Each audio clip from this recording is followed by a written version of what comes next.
Salam alaikum Azul, bonsoir. Sonatrach. Sonatrach, pour beaucoup, la caverne d'Ali Baba.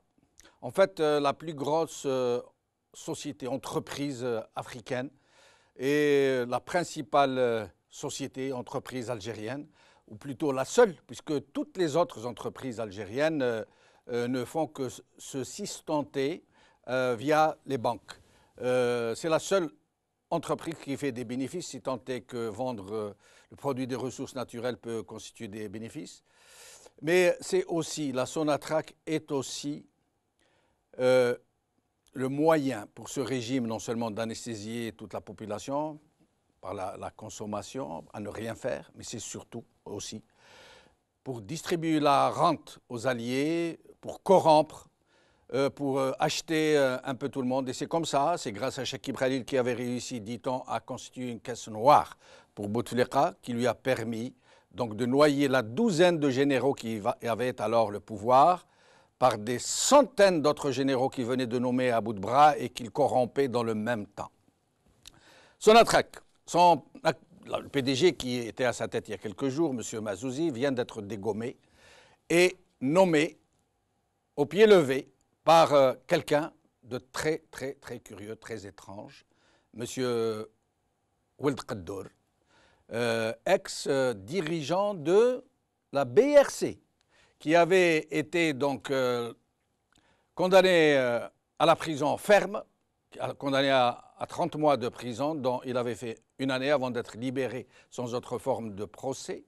Et le même DRS qu'il avait donc démasqué sera chargé de le laver. Le plus curieux, c'est pourquoi a-t-on ramené ce PDG, l'a-t-on nommé à la tête de Sonatrach, sans même l'avoir vraiment blanchi. Ça veut dire, sans même avoir demandé à la justice, qui pourtant obéit aux injonctions, de le réhabiliter de façon normale, j'allais dire. Et donc, pour en parler, j'ai aujourd'hui le plaisir de recevoir ici sur le plateau Houssine Malti, ex-vice-président, directeur général de la Sonatrach, et au téléphone depuis Alger, Farhat Aïtali, expert financier. Aujourd'hui. Jeune Afrique, Algérie, nomination de Abdelmoumen Oued Qaddour à la tête de Sonatrach, par Olivier Liffron. Algérie Focus, le passé troublant du nouveau PDG de la Sonatrach, le retour en force de la Chakib Khalil Connection, par Aboud Samar. TSA, Sonatrach, les 4 dossiers controversés du règne de Mazouzi, par Tawfiq Abdelbari. D'abord un court VTR dit par Houssine Ghasmi. Abdelmoumen Oued Qaddour est un proche de Chakib Khalil, l'ancien ministre de l'Énergie, dont la réhabilitation est en cours depuis plusieurs mois. Oued Qaddour est l'ancien patron de la très controversée BRC, une filiale créée en 1994 par Sonatrach et le géant américain Halliburton à travers sa filiale britannique KBR. Spécialisée dans l'ingénierie pétrolière, BRC était chargée de la réalisation de plusieurs projets pour le compte du ministère de la Défense nationale et de la compagnie Sonatrach.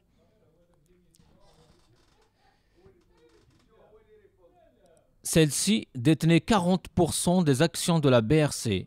11% des actions étaient détenues par le Centre de recherche nucléaire de Draria, CNRD, et les 49% restants revenaient à KBR. Dissoute en 2007 par le président Bouteflika de façon illégale, sans audit et pour couper court à toute enquête, cette société est mêlée à plusieurs dossiers scandaleux qui n'ont toujours pas livré leurs secrets. L'actuel nouveau PDG de Sonatrach était accusé de faire partie d'un réseau d'espions travaillant pour le compte des autorités américaines en fournissant des renseignements classés confidentiels sur l'Algérie.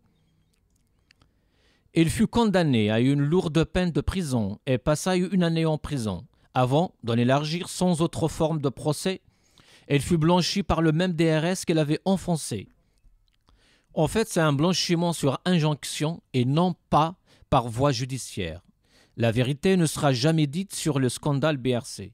C'est l'une des affaires les plus sombres du régime algérien et qui cache de très très grosses affaires de corruption, où furent mouillés de nombreux généraux très importants. L'affaire BRC fut une aubaine pour Bouteflika, qui s'en servit pour prendre de l'ascendant sur les chefs de l'armée. Abdelmoumen Oued Qadour n'est pas le seul haut responsable à avoir été réhabilité au cours de ces dernières années. Réputé proche de Oued Qadour, l'ancien ministre de l'énergie et ex-patron de Sonatrach, Chakib Khalil, il avait lui aussi eu maille à partir avec la justice pour des faits de corruption.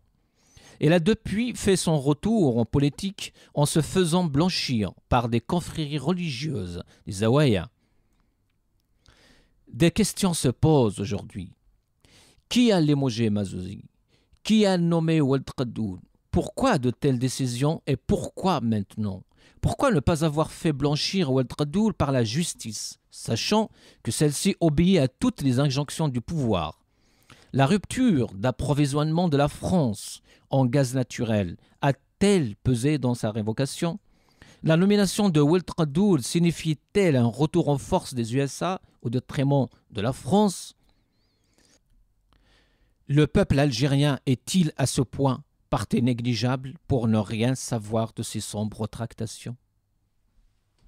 Houssine Balti, merci d'avoir accepté notre invitation. Je vous en prie, bonsoir. Bonsoir. Alors, donc, Sonatrach. Sonatrach, c'est le poumon, c'est le cœur battant, c'est la caverne d'Ali Baba, c'est la mamelle, c'est tout ce qu'on voudra de l'Algérie. Et donc, c'est la noria des PDG hein, qui s'y succèdent les uns après les autres. Qu'est-ce qui se passe? D'abord, pourquoi cette noria? Et ensuite et surtout, pourquoi a-t-on ramené M. Oued Qadour? Vous savez, les Algériens disent de leur pays que c'est Bled Miké, le pays de Miké. Oui. Et là, effectivement, on en a encore une fois la confirmation, mais en même temps, c'est horrible. Horrible. Ce que l'on a vu, là, comment le régime s'est comporté. Personnellement, je ne connais ni Mazouzi, ni Oued Qadour. Néanmoins, ce que je pense de cette affaire, quand on a nommé Mazouzi, il y a quoi, un an et demi à peu près, on l'a présenté comme étant quelqu'un de très compétent, quelqu'un d'intègre, et pour le valoriser encore plus aux yeux du peuple, on a mis en relief le fait qu'il était le fils de Mohamed Mazouzi. Je vous remercie. Donc, je vais vous couper un petit instant. Monsieur Saïd Mazouzi, ex-ministre du Travail, que j'ai connu personnellement, pour lequel j'ai un très grand respect, parce que j'ai été inspecteur de travail, il m'a reçu un jour dans une grosse affaire. Et j'ai été vraiment admiratif devant l'ampleur de cet homme, devant la délicatesse, devant la grande intégrité. Je ne sais, pour son fils, je ne sais rien. Mais du moins, pour son père, c'est le cas. Et donc, voilà que ce monsieur que l'on a présenté comme cela, voilà que tout d'un coup, on le dégomme quand même malpropre, oui, en l'espace de, je ne sais pas moi, 24 heures ou j'en sais rien. Enfin, toujours est-il que c'est tellement brusque et tellement rapide que l'on est obligé de se demander pourquoi. Mais ça fait quand même quelques semaines que ça a commencé pour lui. On a lâché contre lui la presse, certains articles de presse, un certain rapport de l'agence pétrolière. On a commencé à distiller sur lui certaines carences. Mais néanmoins, il est PDG d'une boîte dans laquelle il y a officiellement un conseil d'administration, et ce conseil d'administration doit se réunir pour décider donc des mesures à prendre. Et un conseil d'administration, ça ne se convoque pas comme ça. Oui. C'est prévu longtemps à l'avance, on informe les participants, on leur communique l'ordre du jour, etc., de manière à ce que les gens se préparent. Or là, on voit ça. Tout d'un coup, on l'enlève.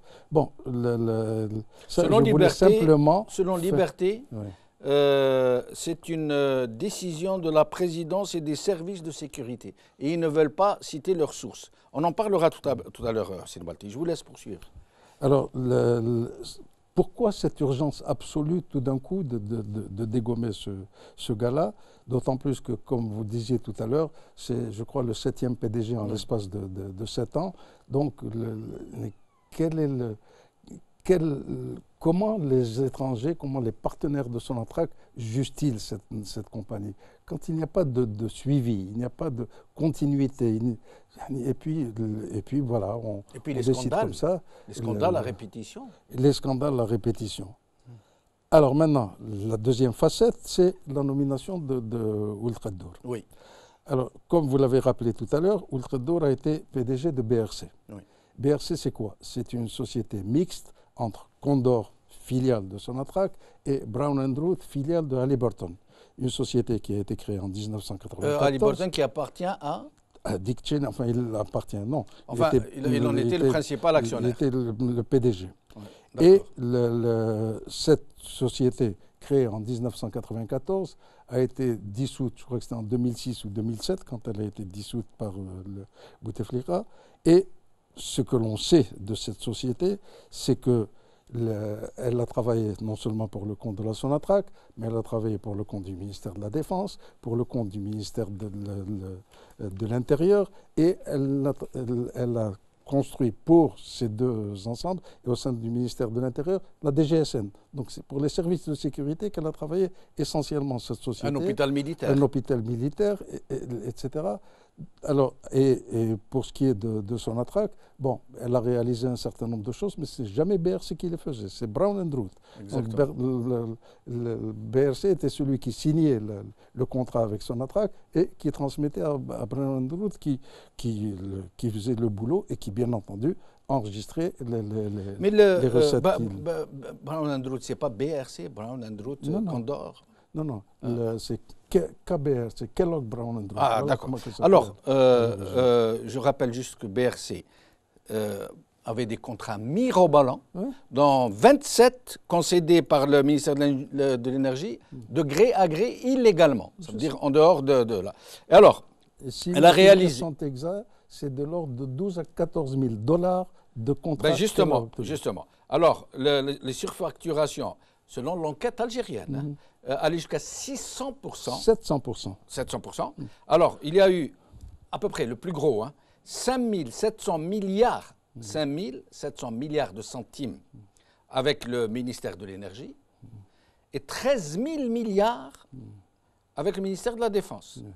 Et donc, et il y a autre chose où je voulais en venir, où vous avez traité vous-même de cette question, vous avez publié sur ça, c'est la fameuse affaire des mallettes.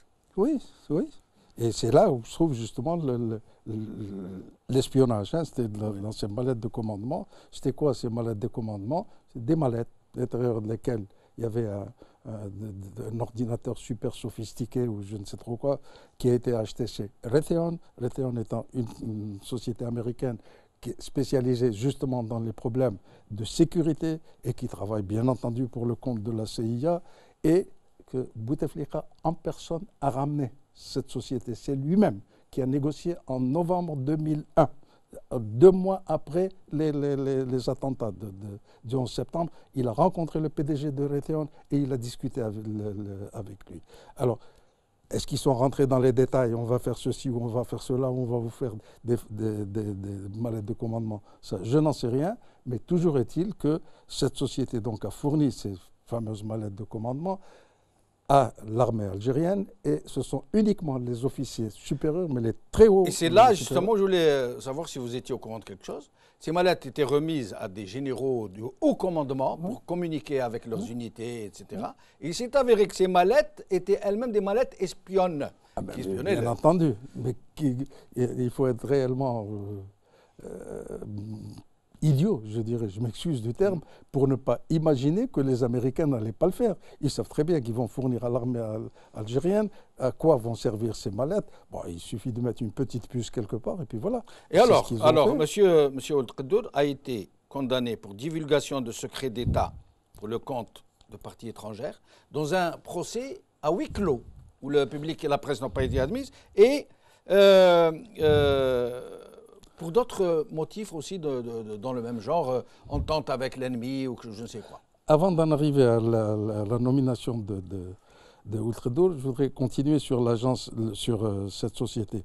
BRC était non seulement une source d'enrichissement pour les Algériens et pour les Américains, parce qu'évidemment, sur chacun des contrats, il y a eu des commissions. Ça veut dire pas pour les Algériens, pour les barons algériens. Ben oui, bien entendu. D'accord. Et elle était également une officine de renseignement de la CIA au cœur du pouvoir algérien. Étant donné qu'elle travaillait pour les services de sécurité, pour la Sonatrach, elle contrôle les ministères régaliens Elle avait toutes les informations qui étaient... Et puis, tout d'un coup, cette société, là aussi, très brusquement, en l'espace de... Nous allons y venir comment Bouteflika a été dissoute. Sans audit. Non seulement sans audit, mais en vertu de quoi le président de la République d'un État... Il fallait mettre le cadavre dans le placard. C'est une société, d'autant plus une société mixte entre des Algériens et des Américains. Il y a un conseil d'administration, il y a une assemblée générale, et nommer ou dégommer, ou dissoudre ou maintenir en vie une société, c'est une décision qui est prise par les actionnaires. Et ça transite d'abord par un conseil d'administration qui soumet la question. Or là, tout d'un coup, le président de la République, sans aucun audit. Je voudrais rappeler quelque chose avant de demander à Farhat Aït-Ali de nous donner son avis. C'est que BRC, contrairement à ce qui a été caché, c'est une information qui a été soigneusement cachée au peuple algérien, c'est que BRC... je me permets de vous emprunter cet écrit. En sous-traitant avec une société, je ne me rappelle plus très bien comment elle s'appelle, elle est nord-américaine, un peu canadienne, un peu... Oui, la RCW Squat. Oui, je sais, c'est qui a construit la base de... La base de Herher. Donc, elle a sous-traité avec elle a construit une base américaine pour l'armée américaine, secrète, près d'Herher, près de Illizi. Je vous invite à lire l'article que j'ai écrit en 2008, que j'ai repris en 2010, sur le quotidien d'Algérie, où on a même géolocalisé grâce aux satellites la base elle-même, on peut la voir aujourd'hui, qui a été juste après la dissolution de BRC, a été complètement démolie. C'est une base où il y a un piste d'atterrissage qui était censé recevoir 400 Marines américains. Et donc BRC... C'est 3400 mètres de longueur de piste, ou 4000 mètres de longueur absolument. De piste. Oui. Et 10 km d'un mur d'enceinte. Oui. Et donc, Farhat Aït-Ali, merci d'être avec nous. Merci, bonsoir, je suis Jamal. Bonsoir. Alors, merci d'avoir accepté notre invitation. Farhat Aït-Ali, d'abord, quel est votre sentiment à la suite de la nomination de ce monsieur à la tête de Sonatrach? En parlant de ce monsieur, comme vous venez de dénommer, M. Ouatraoui, il était déjà à la tête de BRC en 97, avant l'arrivée d'Abdelaziz Bouteflika à la présidence. Donc, manifestement, c'est une vieille connaissance de la Sonatrach, d'une manière ou d'une autre, enfin du secteur de l'énergie. En termes de diplôme et de compétences techniques, d'après son CV, il remplit un petit peu les conditions pour arriver à la tête de la Sonatrach. Maintenant, pour revenir aux antécédents judiciaires sur lesquels nous n'avons pas de détails précis, je ne sais pas s'il a été réhabilité, parce que avec la justice militaire, ce n'est pas évident ce genre de réhabilitation, mais en tout état de cause, nommer quelqu'un après l'avoir condamné pour l'espionnage, ça envoie un message qui est plutôt négatif pratiquement à tout partenaire éventuel dans le futur. Il y a l'image d'un État responsable de tout ça. C'est beaucoup plus l'image je dirais, la lutte organisée sous forme de gang. Là. Mais d'abord, Farhat Aït-Ali, vous qui êtes un peu dans les finances, dans le monde de l'entreprise, est-ce qu'il est normal qu'un chef de l'État dissolve ainsi une société sans audit, sans enquête, sans rien du tout, du jour au lendemain n'existe plus, alors que pesaient sur elle de très lourdes présomptions de grande corruption?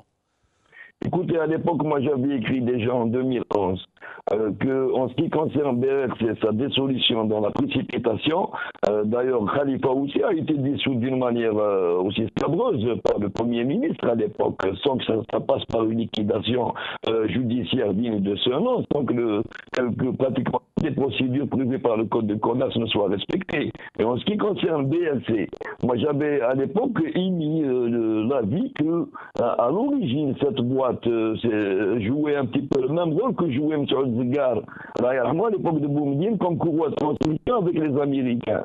disant qu'il fallait se ménager quand même une certaine neutralité ou à la limite passivité américaine entre la fin des années 90 et le début des années 2000. Je suis à peu près sûr que l'intégralité du système de gouvernance en Algérie était impliquée et était pratiquement d'accord pour cette formule. Il n'était pas tout à fait négatif à l'époque, parce que l'Algérie était quand même dans une situation qui nécessitait de desserrer les taux.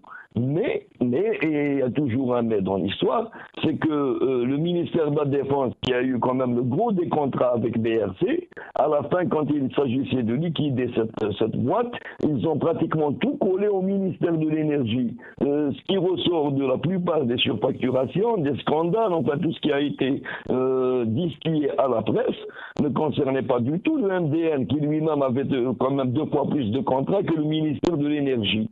Là, ça sentait vraiment beaucoup plus le règlement de compte que la procédure judiciaire digne de ce nom.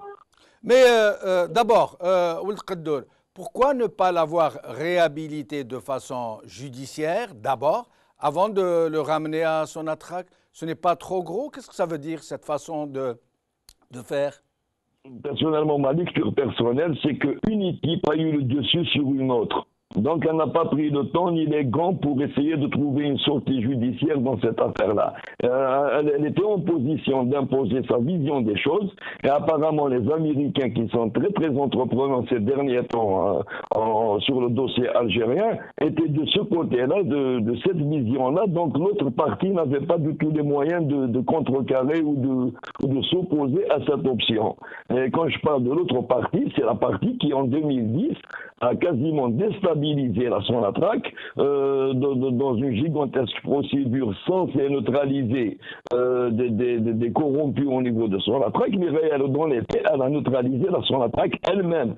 Parce que la procédure, si on devait calculer en 7 ans la casse qu'elle a provoquée à l'intérieur de cette société et du ministère de l'Énergie, ça dépasse de très loin la casse qui avait été faite précédemment par l'équipe qui était censée être poursuivie. Et les résultats, on les voit maintenant. Toutes les parties poursuivies dans ces dossiers-là se retrouvent en position de force et en position de dicter leurs conditions. Et toute la partie qui avait entraîné avec elle toute la population dans une gigantesque procédure de poursuite se retrouve pratiquement les mains vides. En fin de compte, elle se retrouve en position défensive. Hussein Malti. Oui, donc je vais vous parler un peu de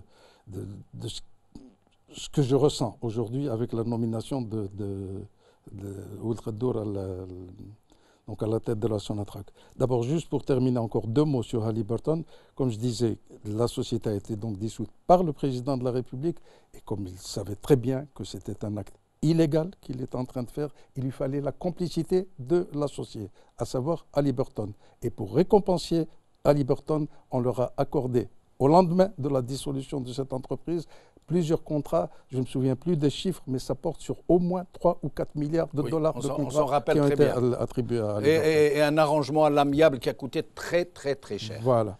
Alors, ceci étant, aujourd'hui, c'est donc ce PDG de BRC qui, comme vous l'avez dit, a été condamné pour espionnage, pour divulgation de secrets à une puissance étrangère ou je ne sais trop quoi, qui a fait de la prison, qui est aujourd'hui nommé le PDG de la Sonatrach.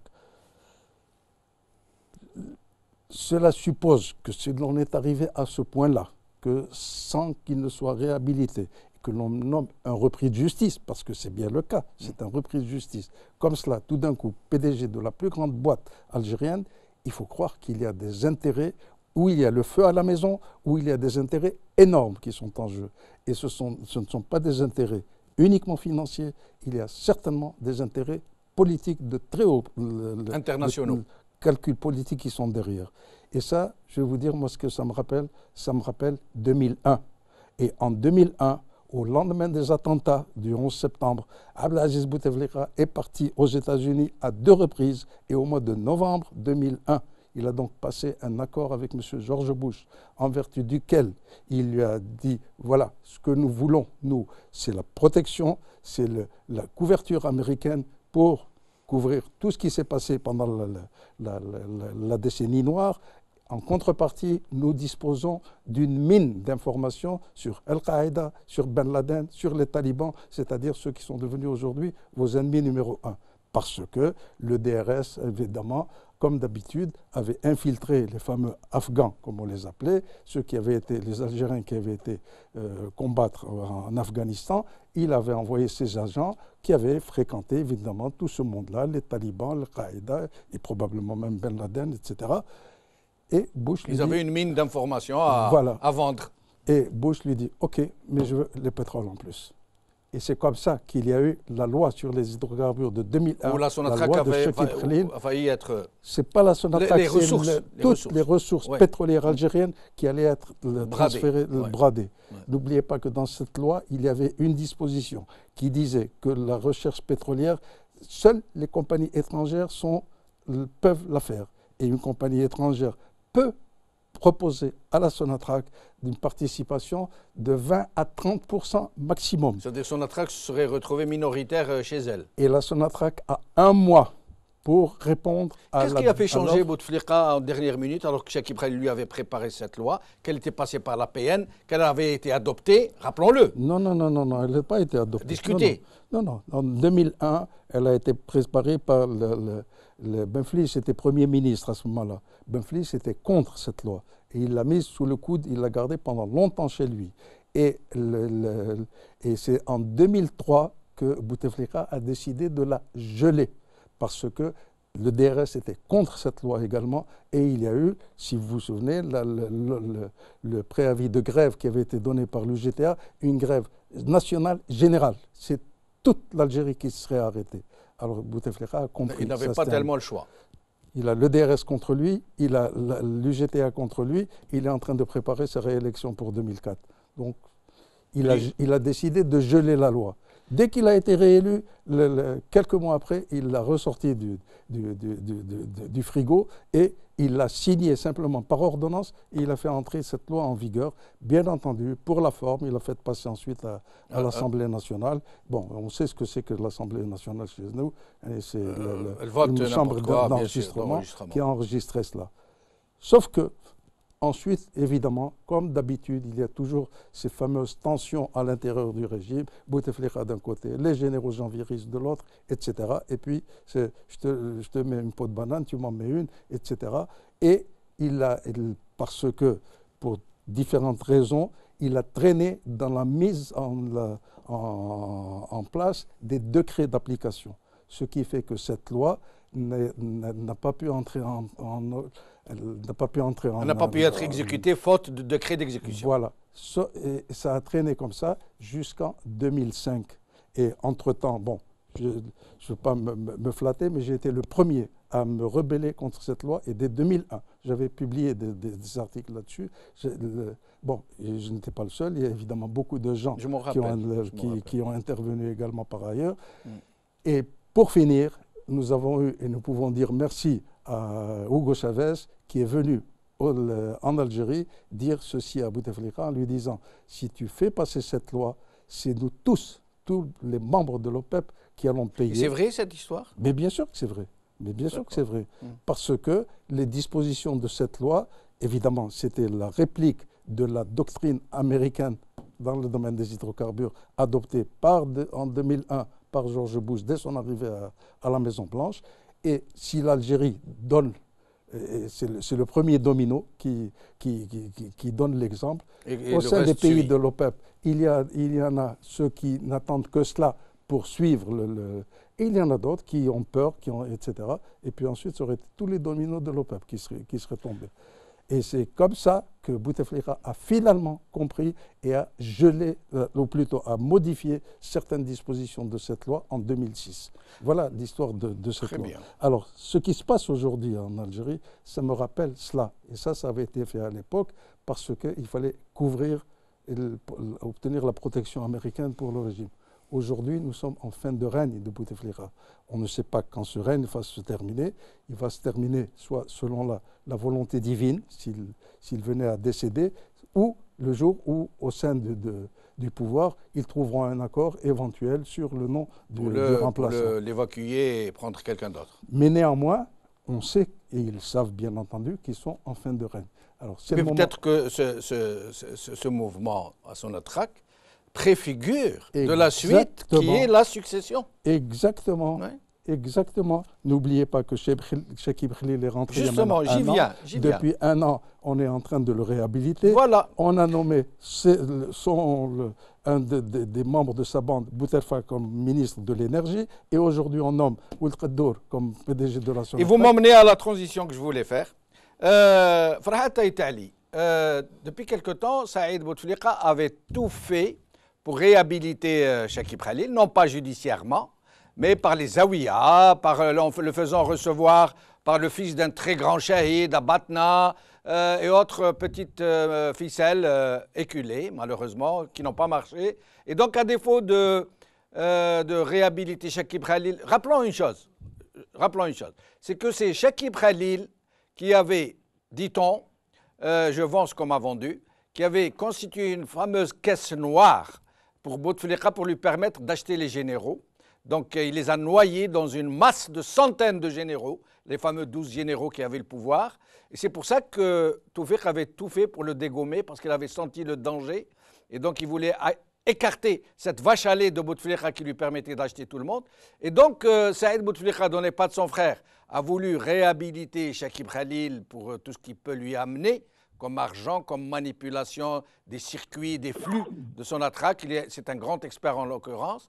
Et comme ça n'a pas marché, est-ce que vous ne pensez pas que le placement, si j'allais dire la nomination de Ould Qaddour se situerait dans ce droit fil de vouloir avoir un allié de poids dans la conduite des affaires via Sonatrach? Monsieur Benchenouf, il y a plusieurs questions dans votre question, donc je vais essayer de répondre méthodiquement une par une. Oui. On commencera par Saïd Bouteflika. Moi, personnellement, je ne connais aucun personnage au sein de l'État qui s'appelle Saïd Bouteflika. Donc, tenons-nous-en à Abdelaziz Bouteflika. C'est le président de la République. Quel que soit ce qui se passe, il se débrouille pour l'assumer. Et il l'assumera. De toute façon, devant l'histoire, si ce n'est pas devant la population. Donc, en ce qui concerne cette intrusion éventuelle d'un personnage dénommé Saïd Bouteflika dans les affaires politiques du pays, je ne suis pas censé savoir ça, je ne suis même pas censé spéculer là-dessus. Si nous avions un système institutionnel, il n'y aurait ni lui, ni un autre, ni personne qui soit en dehors des postes définis par la Constitution qui pourrait avoir de l'ascendant sur une institution quelconque. Maintenant, les choses étant ce qu'elles est, à un moment donné, le DRS, qui avait une tâche assez difficile à accomplir, a débordé de cette tâche justement en dehors du cadre institutionnel pour que M. Toufik justement devienne autre chose que ce qu'il était censé être dans une république. Moi, c'est tout le système dans son intégralité, c'est cette vision du monde où chacun peut se croire habilité à sortir du cadre légal, du cadre institutionnel, de sortir de la pyramide visible de la gestion du pays vers ses propres prétentions, je ne sais pas, à l'emprise sur la société ou sur la rente qui me dérange. Ça ne mène pas loin tout ça. Toutes les structures du système, tel qu'il a été conçu, elles sont en décomposition avancée justement à cause de cette vision du monde. Maintenant, quand on ramène Ould Qaddour ou un autre à la tête de la Sonatrach, ça changerait quoi? Avoir une emprise sur la rente pour acheter qui?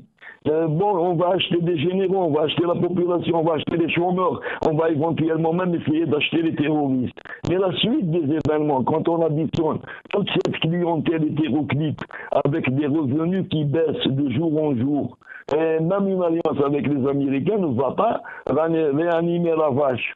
Il n'y a rien à en tirer. Les Américains ils sont là pour casser les cours à leur profit. Donc ce n'est pas le petit million de barils algériens qui va changer une politique américaine en la matière. Donc je ne vois pas ce qu'ils vont faire. Quand ils arriveront à 25 millions de dollars comme grand maximum de recettes, tout ce beau monde-là qui aura été clientélisé, par tous les clans confondus, que ce soit celui de Bouteflika ou un autre, qui va les payer? Nous allons directement vers un gap politique, un gap social et un gap économique. Mais maintenant, j'ai comme l'impression que tous les Algériens se sentent plus impliqués dans les luttes stériles de ces bandes rivales que dans une vision d'avenir du pays. Oui, Farhat Aitali, que vous reconnaissiez ou non la présence de Saïd Bouteflika dans l'équation. Il n'en demeure pas moins que tout le monde sait, de façon très certaine, avec une grande certitude, que le seul qui tient en otage le président, l'institution présidentielle tout entière, c'est lui. C'est lui qui dit en signe les décrets, c'est lui qui transmet ses ordres venus de Bouteflika qui ne sait pas dire lui-même, c'est lui qui décide de tout. Et ces derniers temps, il s'était un peu effacé, mais cette nomination ne dit-elle pas justement que Saïd Bouteflika, je me demande pourquoi je dis Ould, que Saïd Bouteflika est en train de reprendre le contrôle de la situation? Mais le contrôle de la situation n'a jamais échappé à la présidence.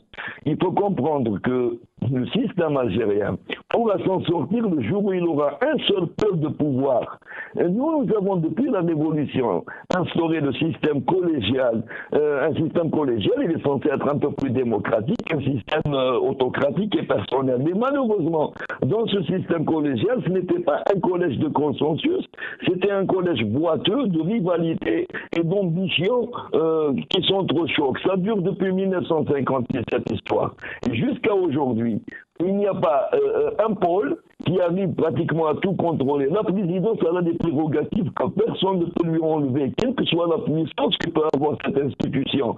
Même si le DRS pensait un jour avoir la prétention d'utiliser la présidence qu'auparavant, c'était un match perdu d'avance.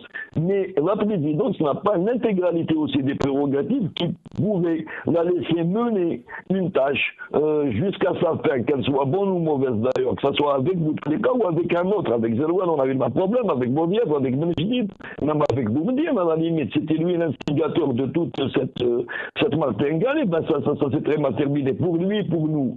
Et il faudra qu'on arrive un jour à définir qui est qui, et que les militaires sachent que leur destinée, leur avenir et leur puissance dépendent justement de la puissance des institutions et pas de leur affaiblissement. Aucune armée au monde n'a survécu à l'État.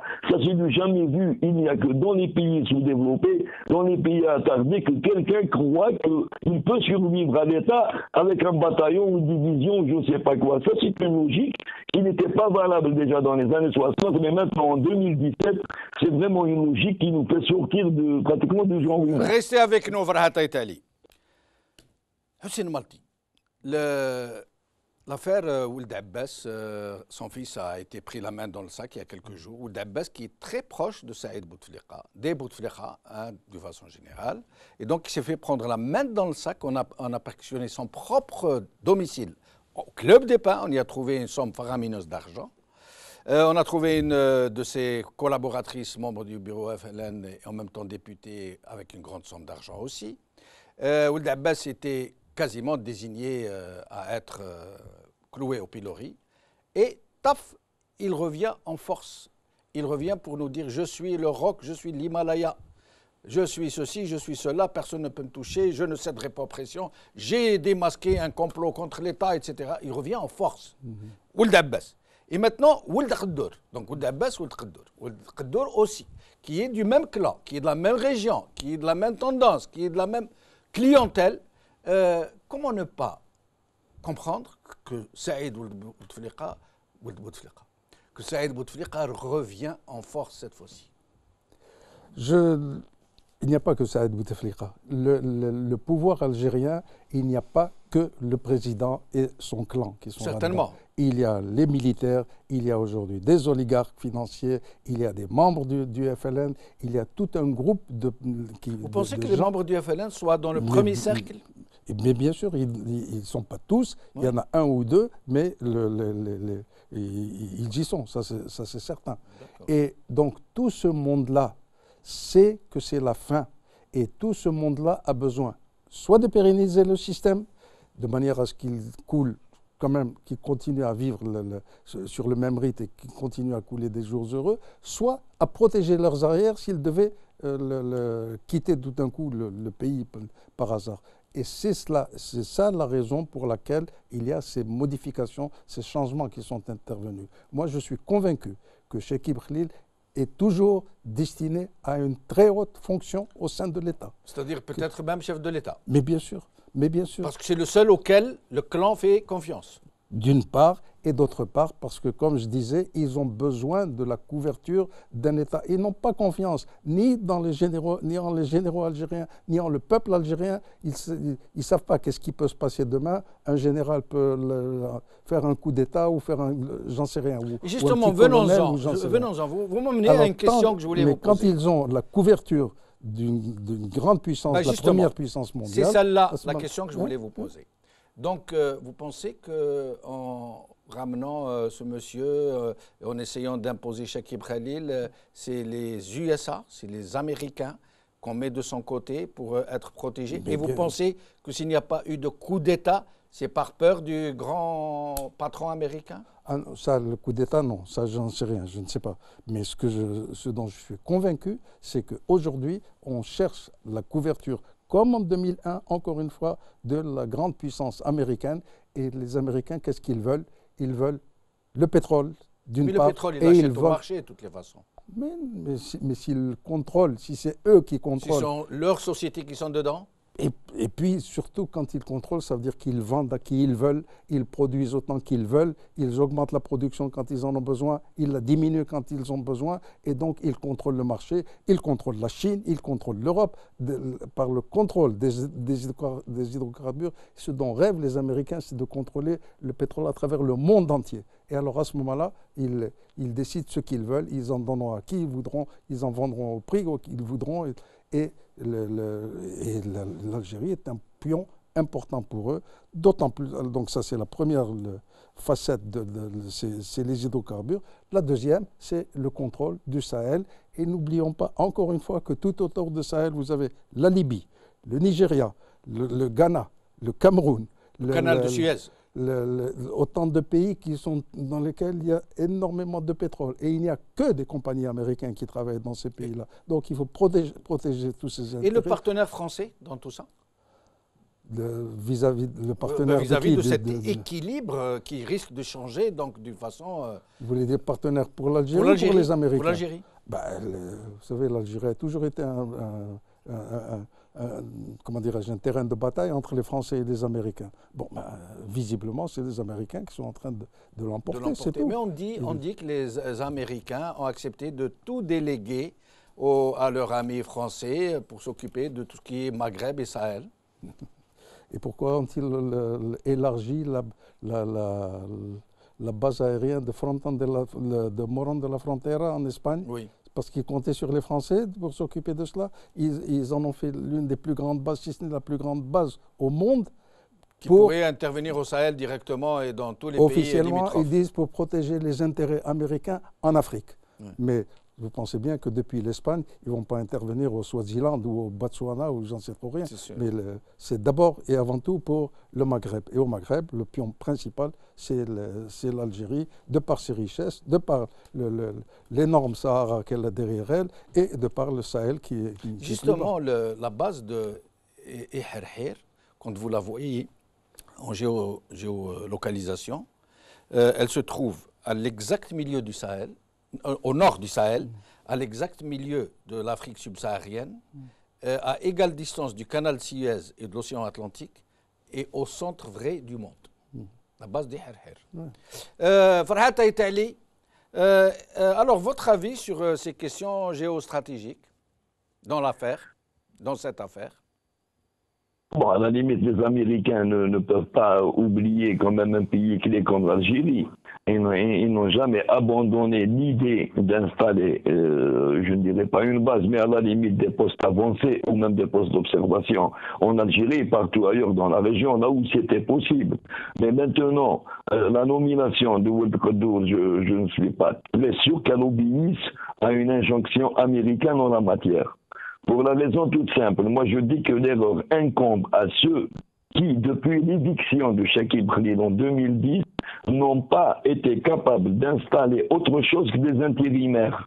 Quoi qu'on dise de M. Mazouzi, compétent, pas compétent, c'est un monsieur qui était incolore, inodore.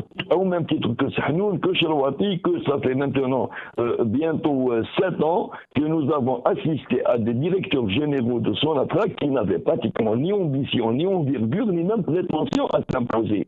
Donc, l'équipe d'en face, qui avait joué sur la fibre patriotique, elle-même aussi n'avait pas installé des leaders. Elle avait installé pratiquement des personnages insipides, tout contents d'avoir été promus. Des personnages qui maintiennent le statu quo. Et dans ce genre de situation, le choix, il n'est pas très très large. C'est entre le statu quo, qui est mortel, et l'aventurisme, qui est encore plus mortel. En ce qui concerne la nouvelle équipe à la tête de Sonatrach, il y a de fortes probabilités que ce soit un prélude au retour de Chakib Khalil, que ce soit à l'énergie ou peut-être un peu plus haut que ça. Mais dans tous les cas de figure, ce n'est pas grâce à son génie stratégique ou tactique, ni même à l'aide américaine qu'il va réussir, c'est grâce à l'insipidité des planifications de l'équipe d'en face, qui pratiquement jusqu'à aujourd'hui, depuis le début des années 90, n'avait jamais réussi à coopter autre chose que des porte-flingues ou des bureaucrates sans envergure. Mais Farhat Aïtali, vous semblez donc abonder dans le sens de Hossein Malti, que non seulement Chakib Khalil n'a pas été mis définitivement dans le placard, qui risque de revenir comme ministre de l'énergie, et même plus, dites-vous, et vous pensez donc comme Hossein Malti, pourquoi pas donc un destin national, non? Je pense à Premier ministre, pas à Président de la République, parce que dans cette histoire de présidentiable, ce n'est pas aussi évident que ça de glisser un président par catimini. En catimini comme ça, nous ne sommes plus dans les années 70 ou 80 ou même 90. Il ne sera pas évident de nous refaire l'histoire de 99 après un certain oubli en jouant sur l'amnésie. En plus, en 99, c'était des prévisions de sortie de crise. Maintenant, c'est des prévisions de plongeon dans la crise. Donc la société n'est pas formatée pour accepter de plonger dans la crise en jouant à l'amnésie volontairement. Ça ne va pas être évident. Les enjeux ils sont très, très lourds et le jeu il est extrêmement dangereux. Par contre, au Premier ministre, quand on voit l'actuel Premier ministre, quand on voit ses planifications qui sont tout aussi courtes que foireuses, éventuellement la population accepterait n'importe quelle proposition qui serait étayée par quelques chiffres. Farhat Aïtali, excusez-moi de vous interrompre. Pourquoi la population, le peuple algérien, la société algérienne n'accepterait-il pas Chakib Khalil comme chef d'État? N'ont-ils pas accepté Abdelaziz Bouteflika pour un 4e mandat dont il n'a même pas fait la campagne électorale, dont tout le monde voit qu'il est incapable de diriger ce pays, dont tout le monde voit qu'il y a des gens derrière lui qui gouvernent à sa place, et pourtant c'est passé comme une lettre à la poste. Il n'y a rien eu, aucune réaction venant de la société algérienne. Abdelaziz Bouteflika est au pouvoir depuis bientôt 20 ans. Et maintenant, on peut y aller sur les 20 ans. Il se trouve qu'en 2014, la population était prise de lassitude. Et à la limite, tout le monde attendait quelque chose. Et on n'était pas encore en période de crise, de crise avérée du modèle économique qui n'a jamais existé d'ailleurs, et des recettes pétrolières. En avril 2014, le pétrole était toujours à 100. Donc, ils l'ont accepté parce qu'il y avait des programmes de logement, des automobiles, chacun avait sa petite combine en tête. Mais là, nous nous trouvons dans un scénario tout à fait inverse. C'est une descente aux enfers qui s'annonce. On ne peut pas présenter un personnage que tout le monde a sali à tort ou à raison pendant des années pour essayer de le présenter comme sauveur. Le régime a toujours eu cette habitude de présenter un homme comme sauveur à un moment donné. En pleine ascension, on dit qu'il va l'accélérer. À la limite, en pleine descente, on ramène une nouvelle tête ou une tête qui a disparu de la circulation depuis longtemps pour dire non, celui-là va nous sauver. On a fait avec Boudia Flayer Hamouda. Apparemment, il s'est avéré que c'était pas le sauveur du système, mais du pays. Bon, on connaît le sort qui lui a été réservé. Il y a eu Yamin Zerouel qui est tombé en pleine guerre, il a assumé, il a accepté. Mais après, il a divergé avec les intérêts du reste du groupe. On connaît la suite, mais en ce qui concerne Chekib Khalid, et même pour le système, il est extrêmement dangereux parce que cette histoire d'appui des Américains, pour beaucoup à l'intérieur du système, c'est un problème parce qu'il n'est pas facile de vincer quelqu'un qui a quand même l'appui des Américains. Sans compter que Chekib Khalid n'est pas de prime jeunesse. Et il a pratiquement presque le même âge qu'Abdelaziz Bouteflika. Restez avec nous, Vrata Itali, restez avec nous. Hussein Malti, qu'est-ce que vous en pensez? Dans le contexte actuel, est-ce que, comme le disait Vrata Itali, lui dit à la limite, peut-être comme chef du gouvernement, la dragée pourrait passer. Mais comme chef d'État, il dit que ça semble assez laborieux. Je vais vous citer seulement quelques exemples. Dans ce que l'on a appelé les révolutions de couleur, ce sont des révolutions qui ont été toutes pilotées par les Américains, par Madeleine Albright et par M. Soros à travers leur mouvement. Tous les présidents qui ont été nommés à la suite de ces révolutions dites de couleur sont des gens qui ont vécu aux États-Unis, des inconnus, totalement inconnus dans leur pays, mais ils ont réussi à les imposer. En Géorgie, en Ukraine, en Serbie, ça s'est passé de la même façon. En Irak, ils ont ramené Nouri el-Maliki, inconnu au bataillon. Oui, alors, qu'ils ramènent et qu'ils installent Chekib Khalid, il n'y a aucune... ce n'est pas bizarre du tout. C'est pour nous, parce que nous considérons peut-être qu'il n'a pas la stature de président, peut-être parce qu'il est... Mais néanmoins, pour eux, c'est... Peut-être que comme il n'y a plus d'argent, à la limite, il y aurait de l'argent pour anesthésier les gens, ça pourrait passer. Dorer la pilule, quoi. Mais là, en l'absence d'argent, en présence d'une crise qui arrive à grands pas, d'une austérité annoncée, ça risque d'être un peu difficile, d'autant plus que le monsieur est très, très exécré, j'allais dire. Hein. Il n'est pas en odeur de sainteté. Mais est-ce que vous pensez que réellement les dirigeants algériens tiennent compte des problèmes du peuple? Non. Est-ce que... Bon, c'est tout. La réponse est là.